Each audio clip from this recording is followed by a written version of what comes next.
In this class we are going to discuss about the next topic, which is the vortex tube refrigeration system. Okay, this is one of the difficult systems that can be used in the non-conventional air refrigeration system.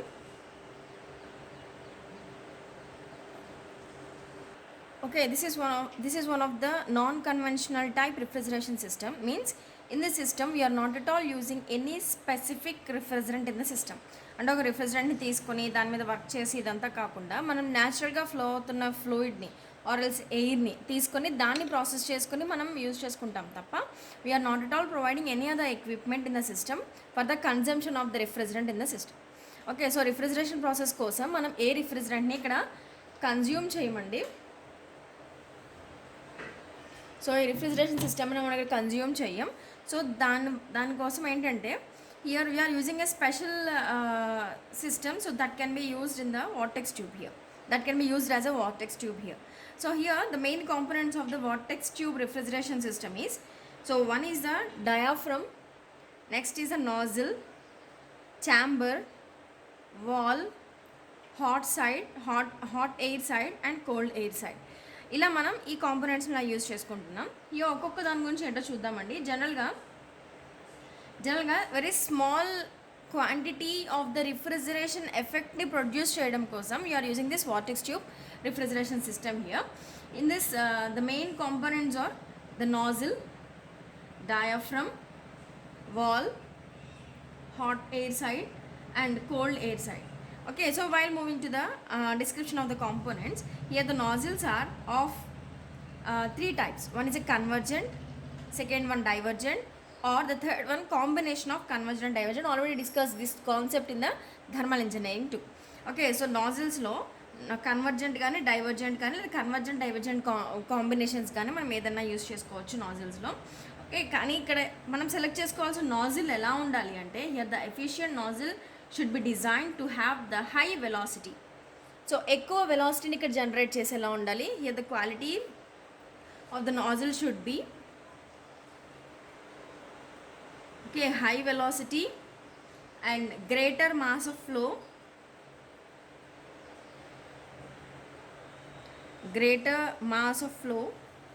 and the next one is minimum inlet losses.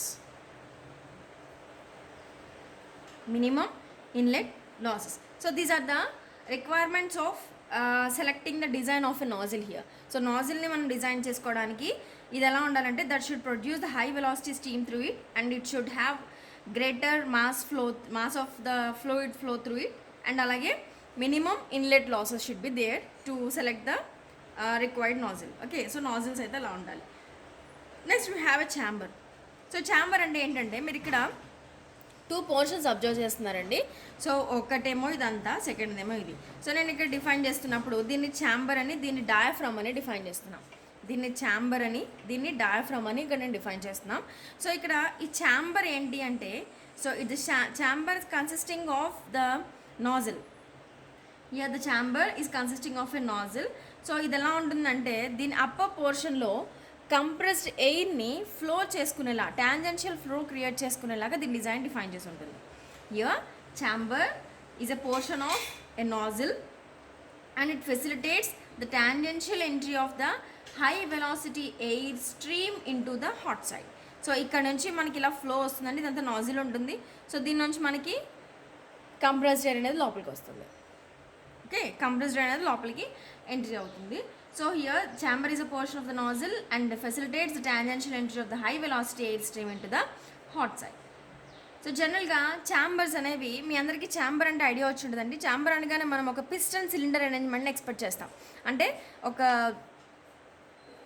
ఒక piston cylinder లాగా ఇలా ఉంటుంది. So ఇలా లోపలికి రాగానే ఇదంతా fill అయిపోతుంది అనుకుంటాం. ఇక్కడ మనం మాట్లాడుకునే ఛాంబర్ ఎలా ఉంటుందంటే ఛాంబర్ హ్యాలో షేప్లో ఉంటుందండి. ఇక్కడ ఈ ఎంట్రీ రిస్ట్రిక్షన్. సో ఎప్పుడైతే ఫ్లో లోపలికి ఎంటర్ అవుతుందో, so that will occupy the outer side diameter here. మీకు ఇక్కడ అబ్జర్వ్ చేస్తుంటే you are observing the dotted lines here. So లోపలికి ఫ్లూయిడ్ ఎంటర్ అవగానే, హాట్ సైడ్ ఎయిర్ ఎంటర్ అవగానే, so that will flow through the outer diameter side like this. So outer డయామీటర్లో స్విల్స్గా form అవుతుంది. So అలా దీని డిజైన్ డిఫైన్ చేసి ఉంటుందండి. So generally the chambers are not of circular form, they are gradually converted into spiral form. So ఇలా మనం ఈ ఛాంబర్ని డిజైన్ చేసుకున్నది. ఓకే, సో అలాగే నెక్స్ట్ వచ్చేసరికి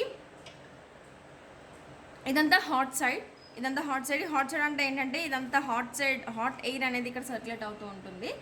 ఓకే, సో డిఫరెంట్ లెన్స్ డిజైన్ని బట్టి దీన్ని డిఫరెంట్ లెన్స్తో మనకి డిఫైన్ చేసుకుంటాం. అలాగే you are observing the valve here. ఈ వాల్వ్ ఏంటి అంటే ఈ వాల్ని మనం ఓపెనింగ్ అండ్ క్లోజింగ్ చేసుకోవచ్చు. This is restricting the air flow through it, hot air flow through it. So ఇది మనం ఓపెన్ చేస్తే హాట్ ఎయిర్ బయటికి వెళ్ళిపోతుంది, క్లోజ్ చేస్తే హాట్ ఎయిర్ ఇక్కడ సర్క్యులేట్ అవుతూ ఉంటుంది. సో ఇలా valve is trying to obstruct the flow of air through it. Okay, again it also controls the quantity of the hot air through the vortex tube also. So vortex tubes lo hot air ni kuda మనం ఇక్కడ control చేసుకోవచ్చు. And next we have a diaphragm. So diaphragm అనేది ఎలా ఉంటుందంటే ఇది again it's a cylindrical piece having the small thickness. So దీంతో compare చేస్తే తక్కువ థిక్నెస్ ఉంటుందండి, అంటే ఛాంబర్తో కంపేర్ చేస్తే దీనికి తక్కువ థిక్నెస్ ఉంటుంది. అండ్ దీంట్లోకి వచ్చేసరికి it is having a small whole when compared to it. So మీకు ఎక్కడైతే ఛాంబర్ని ఏదైతే కన్సిడర్ చేస్తున్నారో దీని డయామీటర్ కంటే ఈ డయాఫ్రమ్ డయామీటర్ చిన్నది. డయాఫ్రమ్కి ఉన్న హోల్ డయామీటర్ చాలా చిన్నది. సో ఈ డయామీటర్ ఎందుకు చిన్నగా ఉందంటే this is a hole which is used for the flow of the cold air through it. So దీనిలోంచి చల్లగా ఉన్న ఎయిర్ని మనం ఫ్లో చేసుకోవడానికి దీన్ని ఇలా డిజైన్ చేసుకున్నాం. And this should be at the centre. So ఇవి రెండు కూడా హోల్స్ అనండి. సో ఇది నాజిల్, ఇది వచ్చేసరికి whole. Okay, so now so this is the construction of the vortex tube refrigeration system. So I will again explain the concept. So ఇక్కడ మనకి ఏం కాంపోనెంట్స్ ఉన్నాయంటే నాజిల్, ఛాంబర్, వాల్, డయాఫ్రమ్ ఉన్నాయి. So these are the 4 components. And hot air side, cold air side అంతా hot air circulate అవుతుంది, ఇక్కడంతా cold air circulate అవుతుంది. So ఇక్కడికి వచ్చేసరికి ఏంటంటే ఈ హాట్ ఎయిర్లో ఎప్పుడైతే మనం ఈ కాంపోనెంట్స్ గురించి మాట్లాడుకుంటే సో ద నాజిల్ని సెలెక్ట్ చేసుకోవాలండి. సో ఇక్కడ నాజిల్ సెలెక్ట్ చేసుకున్నప్పుడు high velocity stream should be delivered from the nozzle. So such type of nozzle should be considered. అలాగే great mass of flow of the fluid should be there and also it should have minimum inlet losses. So అలా మనం ఒక నాజిల్ని select చేసుకుంటాం. మీ అది nozzles are of 3 types: convergent, divergent and divergent type. Okay, so next వచ్చేసరికి chamber. So chamber ఎలా ఉంటుందంటే it's not in a cylindrical form. ఈ సిలిండ్రికల్ ఫామ్లో ఉంటుందండి. ఒక పైప్ లోపల ఇంకో పైప్ పెట్టినట్టు ఉంటుంది, ఒక పైప్ లోపల ఇంకో పైప్, అంటే హాలో పైప్స్, 2 హాలో పైప్స్ దాంట్లో ప్లేస్ చేసినట్టు ఉంటుందండి. So this A complete chamber. So ఈ ఛాంబర్లో మీరు అబ్జర్వ్ చేసి ఉంటే ఇదంతా ఒక సిలిండర్, దీని లోపల హాలో సిలిండర్, అంటే ఇదంతా హాట్ ఎయిర్ ఫ్లోని రిస్ట్రిక్ట్ చేస్తుంది. కానీ ఈ పైన మీకు కనిపించే పార్ట్స్లో మాత్రమే హాట్ ఎయిర్ అనేది ఫ్లో అవుతూ ఉంటుంది. Okay, so this is about the chamber. And average for the wall, so valve అనేది హాట్ ఎయిర్ ఫ్లోని కంట్రోల్ చేయడానికి యూజ్ చేస్తారండి. అండ్ నెక్స్ట్ వచ్చేసరికి diaphragm. So diaphragm which is having the less thickness and is having the small hole at the centre of the vortex tube. So centre of the vortex tube దగ్గర మనం ఇక్కడ small హోల్ని produce చేస్తున్నాం. So ఇక్కడికి వచ్చేసరికి ఏంటంటే this small whole is used for the flow of the cold air through it. Okay, so ఇదంతా cold air అనేది ఇక్కడ ఫ్లో అవుతుంటుంది, ఇక్కడంతా హాట్ ఎయిర్ ఫ్లో అవుతుంటుంది. So this is the general construction and we have the passage of the compressed air at the top of the vortex tube here. Okay, so through the chamber. Now we are moving to the working of the vortex tube. Okay, we are moving to the construction of the vortex tube here. Here the compressed air is passed through the nozzle. So it compressed air ni manam ikkada nozzle dwara lopaliki pass chestunnam. So as shown in the figure, and the air is expands. So what is the working of the nozzle అండి? So ప్రెషర్ని kinetic ఎనర్జీగా మార్చుతుంది కాబట్టి, అంటే the pressure is reduce and the velocity will be increased. Means pressure reduce అవుతుందంటే expand అవుతున్నట్టు, velocity increase అవుతుందంటే kinetic ఎనర్జీతో ఫ్లో అవుతున్నట్టు. Here what will happen when the steam is passing through the nozzle? So it expands and it acquires a high velocity due to the particular shape of the nozzle. Okay, so ఎప్పుడైతే మనకి ఈ flow ద్వారా ఈ nozzle నుంచి బయటికి flow అవుతుందో, so then మీరు ఇక్కడ అబ్జర్వ్ చేస్తే I'm showing the spiral flow.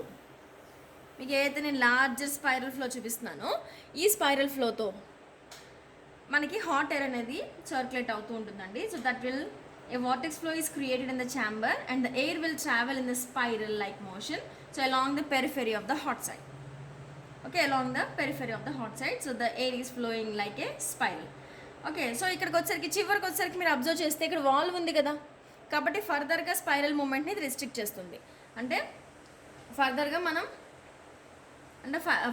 మనకి ఇక్కడ హాట్ ఎయిర్ అనేది స్పైరల్గా మూవ్ అవుతుంది. ఇక్కడికి వచ్చరికి అబ్స్ట్రక్ట్ అవుతుంది. మీ అందరికీ తెలిసే ఉంటుందండి, మనం ఒక ఓషన్ కానీ ఒక సీన్ కానీ చూసినప్పుడు ఎప్పుడైతే మనకి అలలు ఫామ్ అవుతుంటాయో, so if it obstructs any other rocks కానీ హిల్స్ కానీ దాన్ని స్ట్రైక్ చేయగానే ఏమవుతుందండి, so that will stop its passage. ఎప్పుడైతే ఇది హై వెలాసిటీతో ఇక్కడ మూవ్ అవుతుందో, ఆల్రెడీ ఇక్కడ నాజిల్ నుంచి ఫ్లో కానీ దాని ప్రెషర్ తగ్గిపోతుంది. సో ఎప్పుడైతే మనకి ఈ వాల్ని స్ట్రైక్ అవుతుందో, so automatically it's size is reduced. So ఎప్పుడైతే ఇందాక మనకి లార్జర్ సైజ్ స్పైరల్స్ ఫామ్ అయ్యాయో, so when it obstructs the wall, so ఎప్పుడైతే వాల్ని అబ్స్ట్రక్ట్ చేస్తుందో దెన్ ఆటోమేటిక్గా ఈ స్పైరల్ మూమెంట్ యాక్సియల్ ఫ్లోగా మారి సో స్మాల్ స్పైరల్స్గా ఫామ్ అవుతుందండి.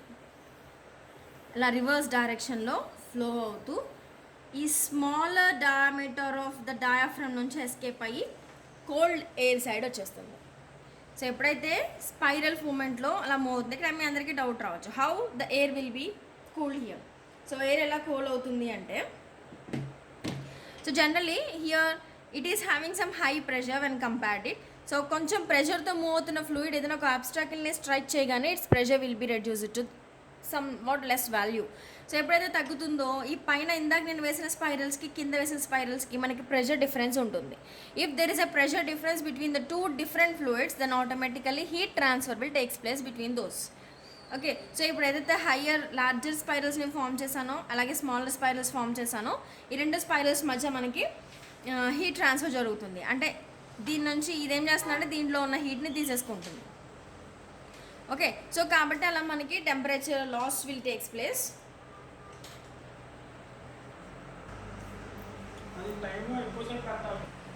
So what will happen is here the heat transfer will takes place between the high pressure stream to low pressure stream. Then automatically during this process the air stream which goes through the core, మీకు ఇక్కడ ఏదైతే నేను dotted lines చూపిస్తున్నానో ఈ dotted lines పార్ట్లో మీకు కనిపించే portion అంతా core అంటాం. సో కోర్ పార్ట్లోంచి మనకి ఫ్లో అవుతున్న ఫ్లూయిడ్ ఏదైతే ఉంటుందో that will gets below the inlet temperature of the air in the vortex tube. ఈ వార్టెక్స్ ట్యూబ్లో ఏదైతే కంప్రెస్డ్ ఎయిర్ వస్తుందో దీనికి ఫర్ ఎగ్జాంపుల్ ఒక 25 డిగ్రీ సెంటిగ్రేడ్ ఉందనుకుందాం. సో ఈ 25 డిగ్రీ సెంటిగ్రేడ్ ఉన్న ఎయిర్ని లోపలికి ఎంటర్ చేయగానే ఈ టెంపరేచర్ ఖచ్చితంగా ఈ స్మాలర్ స్పైరల్స్లో ఫ్లో అవుతున్న ఎయిర్ యొక్క టెంపరేచర్ కంటే ఎక్కువగా ఉంటుంది, దీని టెంపరేచర్ తగ్గుతుంది. సో ఇలా మనం 25 డిగ్రీస్ని ఇక్కడ మనం 22కి తగ్గించినట్టే కదండి. సో ఏదైతే మనం 3 degrees or 4 degrees temperature decrease ఉందో ఆ టెంపరేచర్ డిక్రీజ్కి మనం ఈ వార్టెక్స్ ట్యూబ్ని ఇక్కడ యూజ్ చేసుకుంటున్నాం. సో దీనికోసం ఏ విధమైన స్పెషల్ డిజైన్ ఉండదు, కాబట్టి ఈ స్పెసిఫిక్ స్కిమాటిక్ డయాగ్రామ్ ద్వారా వార్టెక్స్ ఫ్లోని మనం ఇక్కడ ఎక్స్ప్లెయిన్ చేసుకుంటున్నాం. Okay, so I will explain this concept here. So ఎప్పుడైతే మనం ఇందాక నేను చెప్పిన larger spiral flow of the fluid ఉందో, okay, that flow is restricted by the wall here. When the pressure of the air near the wall is made more than the outside by partly closing the wall, so wall మనం close చేసినప్పుడు దీంట్లో ఎప్పుడైతే flow pressure of the flow ఉందో ఆ pressure ఏమవుతుందంటే that will be more than the out side.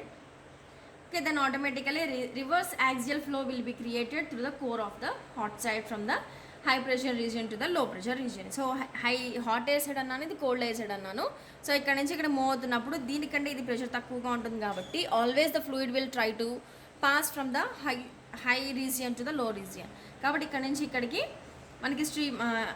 మనకి stream అనేది flow అవుతూ ఉంటుందండి. So during this process heat transfer takes place between the reverse stream and the forward stream. So ఇది reverse stream, ఇది forward stream. ఈ రెండింటి మధ్య మనకి ఇది ఫార్వర్డ్ స్ట్రీమ్, ఇది రివర్స్ స్ట్రీమ్. ఈ రెండింటి మధ్య మనకి హీట్ ట్రాన్స్ఫర్ జరుగుతూ ఉంటుంది.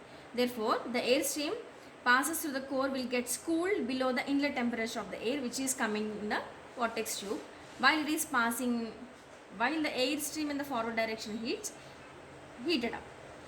Okay, so now the cold stream is escaping through the diaphragm hole. అంటే మీకు చిన్న హోల్ కనిపిస్తుంది కదా, ఈ కోల్డ్ ఎయిర్ మనకి diaphragm hole నుంచి హాట్ సైడ్కి మనకి ఎస్కేప్ అయిపోతుంది. నౌ ఎప్పుడైతే మరి హాట్ ఎయిర్ ఇటు వచ్చేస్తుందో మరి కోల్డ్ ఎయిర్ ఇటు వస్తుందో హాట్ ఎయిర్ కూడా బయటికి రిలీజ్ అవ్వాలి కదా, కాబట్టి మనం ఇక్కడ ఈ వాల్ని ఓపెన్ చేస్తే then the hot air will be discharged దే. సో కొంచెమే మనం ఓపెన్ చేస్తామండి, కొంచెం ఓపెన్ చేస్తే then hot air will be escaped through the space దే. Here Here by controlling the opening of the wall, the quantity of the cold air and its temperature can be varied. Okay, దీని temperature కానీ దీని pressure కానీ దీని quantity కానీ ఈ 3 factors valve opening మీద మాత్రమే డిపెండ్ అయి ఉంటాయి. Here the controlling of the valve will decides the quantity of the cold air and the temperature which can be varied. Okay, so while moving to the advantages of this system, here మనం ఎయిర్ని రిఫ్రిజరెంట్గా use చేసుకుంటున్నాం కాబట్టి మనకి అసలు leakage ప్రాబ్లమే ఉండదు. అలాగే ఈ వార్టెక్స్ ట్యూబ్ అనేది simple in design, it avoids the control systems. మన ఇక్కడ ఎవాపరేటర్ని కానీ ఎక్స్పాన్షన్ డివైస్ని కానీ కంప్రెసర్ని కానీ కండెన్సర్ని కానీ ఇలాంటి కంట్రోల్ సిస్టమ్స్ కాంపోనెంట్స్ ఏవి మనం యూస్ చేయట్లేదు కాబట్టి దీని డిజైన్ చాలా సింపుల్గా ఉంటుంది. దీంట్లో ఎలాంటి మూవింగ్ పార్ట్స్ ఉండవు. ఇది లైట్ వెయిట్తో ఉంటుంది. It requires less space. Okay, so I will repeat the concept. So ఎయిర్ని రిఫ్రిజరెంట్గా యూస్ చేసుకుంటున్నాం కాబట్టి there is no leakage problem. Okay, ఈ వార్టెక్స్ ట్యూబ్ అనేది simple in design, it avoids the control systems, means condensers, compressors, evaporators, expansion devices ఇలాంటివి ఏమీ మనం use చేసుకోము. నెక్స్ట్ అలాగే it is light in weight and it requires very less space and then it is having no moving parts in the vortex tube. And ఇంకొక point వచ్చేసరికి its initial cost is very low. So దీని initial cost చాలా తక్కువ అండి. And మనకి ఇక్కడ skilled workers అవసరం లేదు. దీని మెయింటెనెన్స్ కూడా చాలా simple. Okay, so this is about advantages. Disadvantages వచ్చేసరికి అసలు రిఫ్రిజరేషన్ సిస్టమ్ అనగానే మనం మాట్లాడుకునేది ఏంటండి, so COP of the system, దీని పెర్ఫార్మెన్స్ ఎలా ఉంటుంది. So while moving to the COP of the system it's value will be very less. It's having a very limited capacity. మీకు నేను డయాగ్రామ్ ఇంత పెద్దగా వేసాను కానీ అంత చాలా చిన్నగా ఉంటుందండి. మనకి చిన్న పైప్ లైన్ ఎలా ఉంటుందో ఇంతకు మించి సైజ్ ఎక్కువగా ఉండదు వార్టెక్స్ ట్యూబ్ అనేది. Okay, I will show you video which describes the working of the vortex tube refrigeration system through animation mode, then you will get a clarity about this one. Okay, so the initial its COP value is very low, having a limited capacity. Only small portion of the compressed air can be converted into cold air. Okay, so జనరల్గా దీన్ని ఎక్కడ use చేస్తారు మీకు first of all application తెలియాలి. జనరల్గా మనం మీ అందరికీ మిషన్ టూల్స్ సబ్జెక్ట్లో lathe machines operations, milling operations, drilling operations ఇవన్నీ చూసుంటారు. ఇవి వెరీ హై స్పీడ్ మీద హై టెంపరేచర్ డిశ్చార్జ్ మీద డిపెండ్ అయి ఉంటాయి. అక్కడ ఫ్రిక్షన్ ఎక్కువగా డెవలప్ అవుతుంది కాబట్టి more amount of heat is liberated at the chip tool interface. Okay, చిప్కి టూల్కి ఇంటర్ఫేస్ దగ్గర ఎక్కువ హీట్ జనరేట్ అయ్యే ఛాన్సెస్ లేత్ ఆపరేషన్స్లో, మిల్లింగ్ ఆపరేషన్స్లో, డ్రిల్లింగ్ ఆపరేషన్స్లో ఉంటాయి. సో ఈ ఆపరేషన్స్ జరుగుతున్నప్పుడు we are using a vortex tube at the end of the at the place of A working, మనం వర్కింగ్ మోడల్ ఏదైతే యూజ్ చేస్తున్నామో ఆ వర్కింగ్ మోడల్ దగ్గర మనం దీన్ని ప్లేస్ చేసుకుంటాం.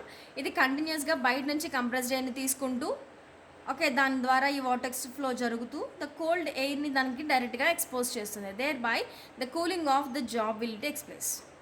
ఓకే, జాబ్ కంటిన్యూస్గా అంటే మనం ఒక ఫ్లూయిడ్ని కానీ వాటర్ని కానీ కంటిన్యూగా ఫ్లో చేస్తూ చేసే ఎక్స్పెరిమెంట్ కంటే ఇలా మనం వార్టెక్స్ ట్యూబ్ రిఫ్రిజరేషన్ సిస్టమ్, ఒక వార్టెక్స్ ట్యూబ్ లాంటిది మనం జాబ్ దగ్గర కనుక మనం ప్లేస్ చేస్తే ఈ కంటిన్యూస్ ప్రాసెస్లో కంటిన్యూగా అది కూల్ అవుతూ ఉంటుంది, దాని మీద వర్క్ జరుగుతూ ఉంటుందండి. సో ఇలా general application of the vortex tube will be that can be used in the chip tool interfaces to control the more amount of heat generated which causes the failure of the job. So ఆ problem రాకుండా ఉండడం కోసం మనం ఇలాంటి cooling మెథడ్స్ని అక్కడ use చేసుకోవచ్చు. So ఇలా wide ప్రాక్టీసెస్లో వీటిని ఎక్కువగా యూస్ చేస్తారండి. సో కానీ దీనికి వచ్చిన ప్రాబ్లం ఏంటంటే తక్కువ సిఓపి ఉంటుంది, తక్కువ ఎయిర్ని మాత్రమే ఇది జనరేట్ చేయగలదు. So this is about the vortex tube refrigeration system. It is one of the important question. Okay, in the next class we will move to the next concept.